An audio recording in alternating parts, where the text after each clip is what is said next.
Olá, caro ouvinte. Perda de tempo. Você já se perguntou se o tanto de tempo que demoramos para resolver um problema pode gerar uma indenização? Melhor dizendo, esse tempo perdido gera direito à indenização? Posso ser indenizado pela perda de tempo para resolver um problema? É o que nós vamos ver agora. Eu sou a Marina, advogada, e aqui no podcast do escritório Afonso Lima Advogados, o podcast legal, nós vamos trazer toda semana conteúdos informativos para que você possa saber seus direitos. Hoje, eu estarei muito bem acompanhada pelo meu sócio, Gustavo, para falar mais sobre a perda de tempo e a possibilidade de indenização. Tudo bem, Gustavo? Salve, salve, pessoal. Sejam bem-vindos a mais um episódio do nosso podcast legal. Sempre um prazer estar aqui com a Marina, a gente bater esse papo, né, daquele jeito que vocês já conhecem, né, descomplicado, sem juridiquês, bate-papo descontraído, e a gente aborda as questões que as pessoas mais perguntam pra gente no nosso cotidiano, e uma delas é essa, né, se de fato você perder muito tempo para tentar resolver um problema que você não criou, isso pode gerar uma compensação financeira para você ou não, né, esse é um assunto novo, um assunto polêmico que a gente vai tratar com vocês hoje. Exatamente. Então, assim, para começar, né, assim, as pessoas podem estar se perguntando, como assim perda de tempo? Como assim, né? O que caracteriza a perda de tempo, então, para o direito? Do que a gente está falando, sabe? Hoje em dia, né, a gente valoriza muito mais o nosso tempo, né? Ninguém mais tem tempo a perder, né? Tempo é dinheiro, nas contas, né? É como dizem um ditado dos antigos, né? O tempo é dinheiro. E é mais ou menos nessa linha que a gente tem que seguir, né?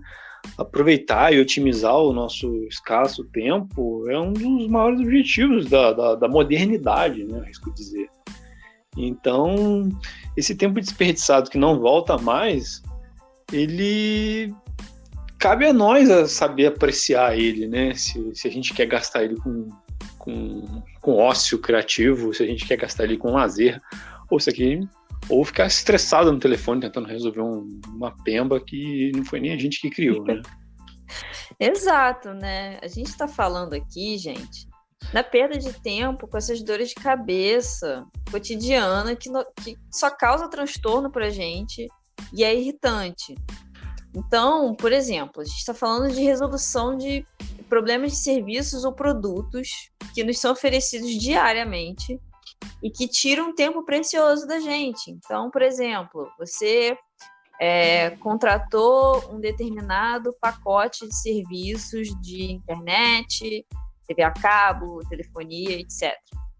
E aí, na fatura seguinte, vem um valor muito a mais do que foi combinado com você. Esse é o tipo de problema que você, para resolver, vai ser um inferno, é um saco, tem que ficar pendurado no telefone para resolver, e olhe lá se quando consegue, e você está perdendo tempo por problema que você não causou, não foi você que cobrou errado, certo? Pois é, exatamente. E é um tempo que você poderia estar direcionando para coisas mais produtivas, né? Às vezes você tem que fazer uma ligação para resolver esse tipo de problema no meio do seu trabalho, entendeu? E às vezes você trabalha e é por hora e ganha por hora, alguma coisa do tipo, então no final das contas é uma perda até material mesmo, né? É fácil a gente conseguir entender nessa ótica, assim, né? De que você está direcionando seu tempo para uma parada que não foi você que causou e que deveria, uma empresa geralmente grande, que deveria resolver isso espontaneamente, mas não acontece, né? A gente sabe muito bem que não acontece. E principalmente hoje, como você estava falando, a questão de tempo e dinheiro, quando a gente vê cada vez mais uberização dos profissionais, de mais diversas profissões, a gente não está falando de aplicativo ou dos entregadores de aplicativo de entrega, de comida, de mercado, essas coisas, a gente não está nem falando só desse pessoal. Mas, por exemplo, médico, o cara ganha por consulta ou ganha por procedimento, e aí ele tem que deixar de atender um paciente, tem que deixar de fazer um determinado procedimento que vai dar uma remuneração para ele para ficar pendurado em telefone resolvendo problema, sei lá, de entrega de produto, entendeu? Porque você tem que ficar à disposição lá para receber o entregador. E às vezes o entregador não chega na hora que ele tá falando, né? Às vezes tem que ficar 2, 3 horas lá esperando. Então, esse tipo de coisa, gente, entra num pacote indenizatório que um bom profissional vai fazer para instruir uma ação desse tipo, né? Obviamente, isso sozinho ainda não tem força suficiente para uma indenização, porque, por exemplo, vamos supor nesse exemplo da Marina, de que um médico que cobra R$200 de consulta, você não vai entrar no judiciário por causa de R$200 em uma hora, entendeu? Então, a gente vai explicar melhor mais lá para frente, mas isso é uma das formas de você ser indenizado, né? Não é a principal forma de ser indenizado, entendeu? Exatamente. Bom, mas afinal de contas, então, tá, a gente já explicou o que é considerado perda de tempo pro judiciário, né? Perda de tempo pro direito, digamos assim. Mas essa perda de tempo, afinal de contas, ela gera um dever de indenizar por si só? É um dano moral? Gustavo? Na esmagadora maioria dos casos, assim, os erros que originam essa perda de tempo, elas vêm da falha de prestação de um serviço ou de um produto viciado. Então, isso você já tem um problema na relação, né? Na relação comercial, relação de consumo, enfim. Houve uma falha de uma prestação. Aí já gera um que a gente chama de inadimplemento. Uma das partes não cumpriu um combinado, como se fosse um contrato. Entendeu? Então, a partir desse descumprimento, gera esse dever de indenizar, sim. É uma responsabilidade civil. E é uma teoria muito nova, que a gente no direito chama de teoria do desvio produtivo. Certo, Marina? Certo. É isso que a gente está tentando explicar aqui, trazendo um gancho de que, assim, existem várias formas que uma pessoa pode ser indenizada. Inclusive, a gente tem outros episódios, a gente tem vídeos, vamos deixar aqui na descrição do podcast, e no YouTube vai para o card, de episódios explicando detalhadamente sobre o dano moral, sobre os valores dos danos morais, se existe um tabelamento ou não. Se vocês tiverem interesse, vocês podem consultar esse material que a gente vai deixar aqui.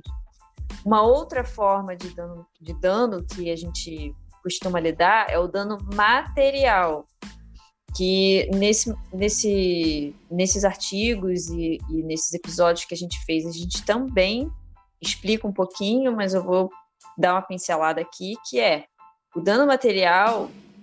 Ele é aquele dano que vai te ressarcir no prejuízo que você teve com relação a alguma coisa. Então, por exemplo, você bateu o carro. Bateram no seu carro, e aí, para consertar o seu carro, vai ser, sei lá, R$1.000 para consertar o seu carro. Esses R$1.000 do conserto do carro são dano material. Sim. Porque é o dano de que você quebrou o para-choque e o farol do seu carro. Entendeu? Para o pessoal entender, assim, bem resumidamente, o dano material é um dano objetivo, assim, ele é aferível. Você consegue pegar a ponta do lápis e falar, não, olha só, eu tive como um gasto aqui a porta do carro, a avaria do capô e não sei o que, do meu pneu, tive que trocar o pneu, não sei o que. Aí você vai colocando numa listinha como se fosse um orçamento. Esses são os danos materiais. Esses tipos, né? Dano emergente, lucro cessante, perda de uma chance. Tem outros tipos de dano também meio que embutidos no dano material. O dano moral, ele é um dano mais subjetivo, né? Ele é mais a sua honra, ele é mais interno, ele viola mais a sua psique. Você sentiu que a sua reputação foi abalada, você sentiu que a sua honra foi abalada. Então, isso não tem como botar num papel e escrever, não, olha só, aquele dia eu sofri uma violação à minha honra que me custou R$4.000. Não é aferível assim. Então, é por isso que você precisaria de um processo judicial em tudo, né, com uma instrução para ser averiguado esse tipo de dano. O dano moral ele está muito atrelado ao sofrimento, né? Tem duplo aspecto, né? Tem tanto a parte de ofensa à honra, à reputação, à imagem, mas eu acho que nesse caso do que a gente está falando está muito ligado ao sofrimento psíquico, você causar sofrimento psicológico a uma pessoa E quando a gente fala sobre sofrimento psicológico, a gente está falando de todas as ordens, dos mais graves aos mais simples. Ninguém pode lesar uma outra pessoa. Então, sim, simplesmente, vamos supor, quer comprar uma geladeira nova para a sua casa. É só isso. E transforma o ato simples de comprar uma geladeira para a sua casa em um inferno. Então, uma coisa que era para ser simples se torna uma coisa extremamente estressante, que te inferniza, que te aborrece, e porque você perde tempo, você perde dinheiro, e você fica igual um idiota, resolver os problemas, e não consegue. Então, essa lesão a gente indeniza pelo dano moral. Mas a gente está dando essa volta toda para amarrar o seguinte: quando a gente fala em dano moral por perda de tempo, a gente está falando de uma outra categoria de dano. A gente não está falando dessas duas coisas, certo, Gustavo? Sim, elas não se excluem mutuamente e elas podem ser acumuladas, né? Elas podem ser somadas, elas não, entendeu? Até porque você sofreu dano moral e você não sofreu dano material.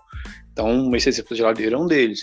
Você pagou por uma geladeira, a geladeira não veio e teve 2 anos de atraso e não deram notícia. Então, você vai sofrer um dano moral, obviamente, e você vai ser ressarcido, que vai devolver esse dinheiro da geladeira. Isso é o dano material.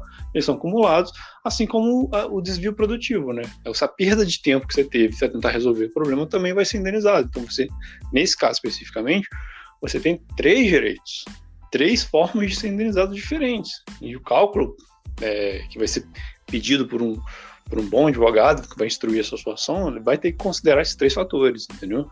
E igual nesse caso do carro que você levantou, Maria. O cara sofreu uma avaria no carro, alguém bateu no carro dele.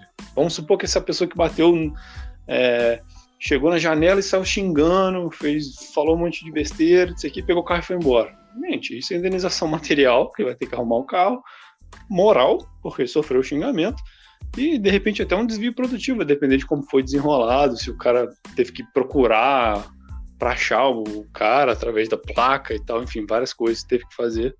Isso também é outro exemplo que a gente pode dar dos 3 danos somados, juntos, numa mesma situação. Então é avaliado caso a caso, né? Exatamente. E para vocês verem como esse tipo de coisa já está começando a ser aplicado pelos tribunais, né?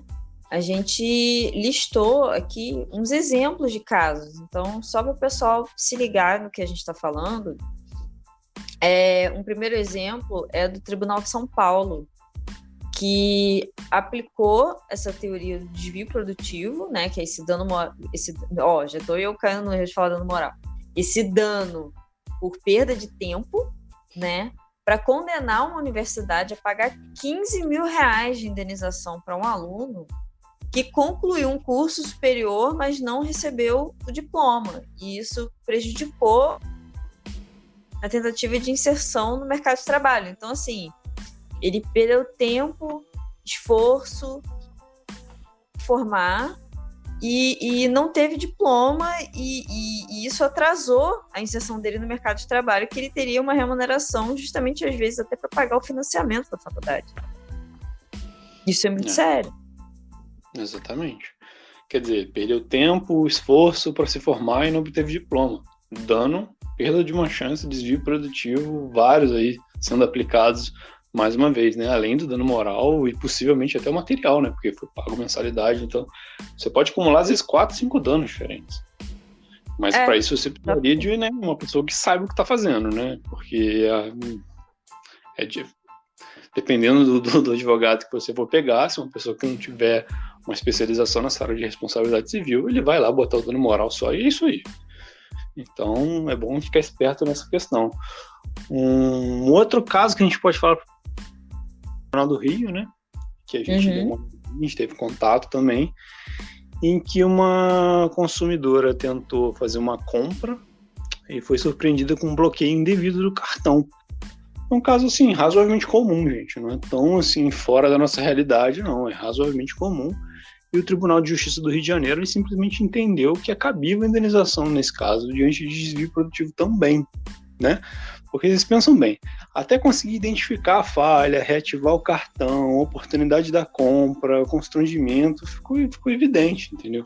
evidente nesse caso. O importante destacar é que, assim, todos esses casos foram confirmados pelos tribunais superiores em Brasília. Que, assim, dando uma explicação mais simplificada para o pessoal, atualmente, antes não era assim, mas atualmente o Brasil adota um sistema misto do direito, digamos assim, simplificando bastante. Antes, basicamente valia o que estava na lei só, certo? Atualmente tem todo um sistema de julgamentos repetitivos nos tribunais superiores que são uma adaptação do que se faz nos Estados Unidos. Então, traduzido em miúdos, assim, em termos bem simples, bem leigos, se você tem uma determinada causa que se repete, começa a bater toda hora lá em cima nos tribunais.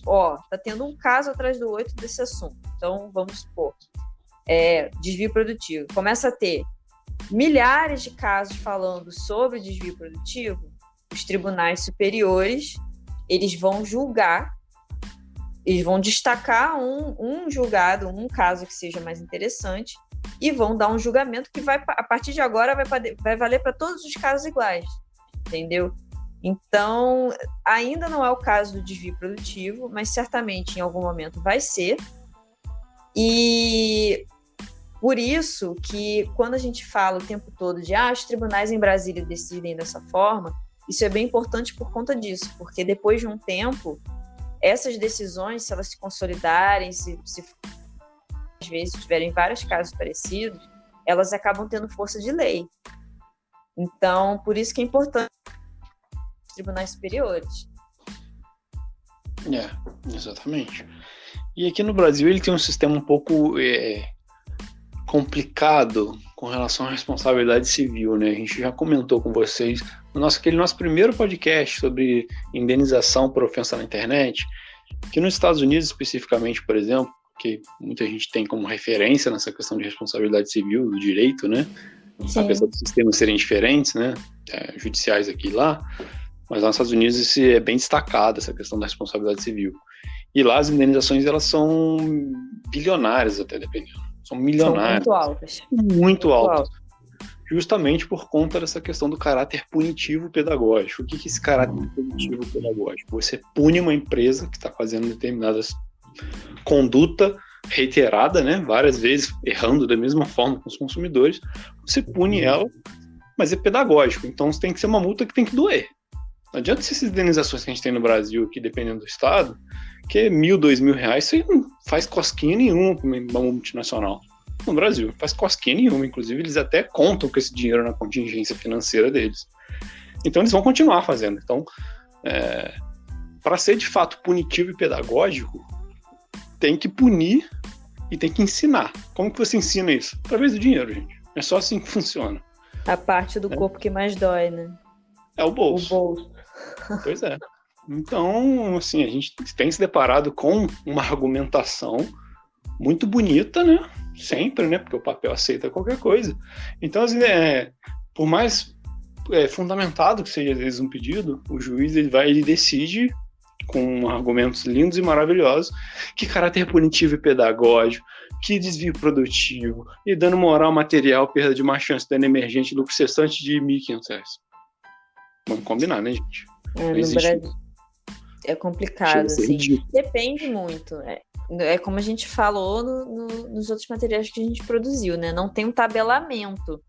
Então, a pessoa não pode contar com o dinheiro, com tal, porque com certeza dá X dinheiro.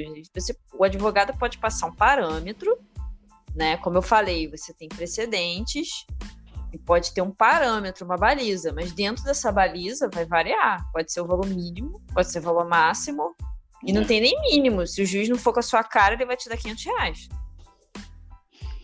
Pois é, por isso que é importante, e a gente sempre fala isso para vocês, não precisa ser com a gente não, mas precisa ser um advogado especialista de confiança. Vocês têm que saber com quem que vocês estão dando essa causa, porque a chance dessa indenização ser o maior possível depende muito da fundamentação que é usada no processo, de como o processo é instruído, como a narrativa é feita, entendeu? Porque se passar batido, vai ser esses 1.500 mesmo, e você pode estar com o pior dano do mundo. Então, se não for bem feito, gente, não vai ser justo, né? Seu direito não vai ser ressarcido. Sua violação ao seu direito não vai ser ressarcido. Exatamente. Então, assim, dependendo do seu caso, você pode sim ter direito a receber uma indenização pelo tempo perdido, além de outros danos, além de outros ressarcimentos. Então, procurem um advogado especialista nesse assunto, tá? Que esteja antenado, que esteja atualizado, porque aí ele vai saber identificar se o seu caso é indenizável, considerando o tempo desperdiçado pelo consumidor, né, para a solução de problemas gerados por maus fornecedores. Né? Essa aqui é a dica. Isso, exatamente. Nosso tempo é precioso, meus amigos. A gente tem que usufruir ele com sabedoria.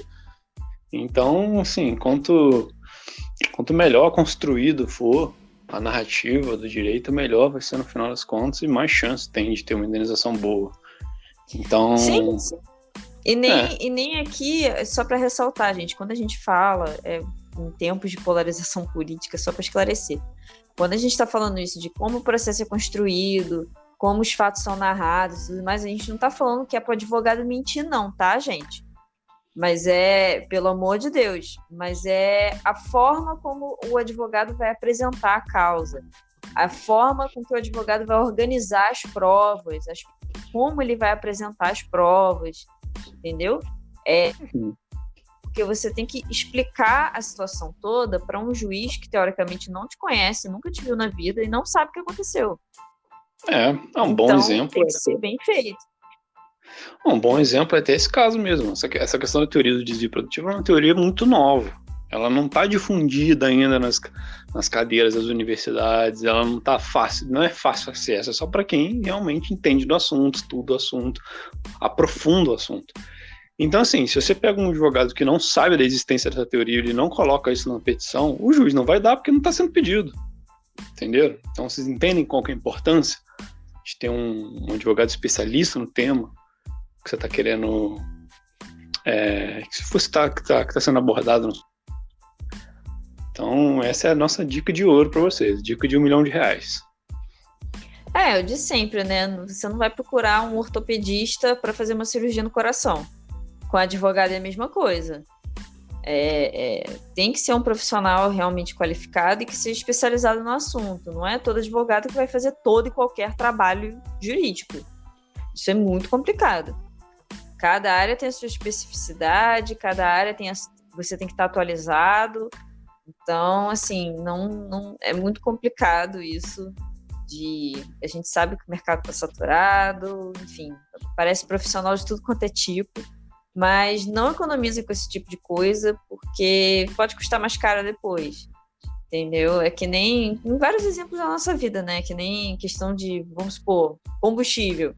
Você pode botar um combustível no carro um pouco mais caro, mas de qualidade, e você vai perder um pouco a mais ali na hora de abastecer, mas é muito melhor do que você botar um combustível muito barato e que vai estragar o seu carro, que você vai perder o motor do carro. Vai te causar um prejuízo muito maior. E gasolina ou álcool de procedência duvidosa ainda, né? Pode ter misturado coisa ali, você nem sabe, tá vendo? Mesma coisa. Então, assim, né? Explicando aqui por aí, fica mais didático. Enfim, pessoal, esperamos que vocês tenham gostado desse podcast. Curtam, compartilhem, espalhe a palavra, joga lá no grupo da família no Zap, manda para sua tia que vive no Zap o dia inteiro, porque eu tenho certeza absoluta que as pessoas vão se interessar e vão gostar de saber que aquele tempo com fornecedora pode ser indenizado, sim. Toda semana tem conteúdo novo por aqui. A inscrição de vocês é um incentivo para a gente realmente comemora cada inscrito, a gente acompanha de perto. E por hora é isso, nos vemos nos próximos episódios. Um abraço para todo mundo. Tchau, tchau, Gustavo. Tchau, pessoal. Até a próxima.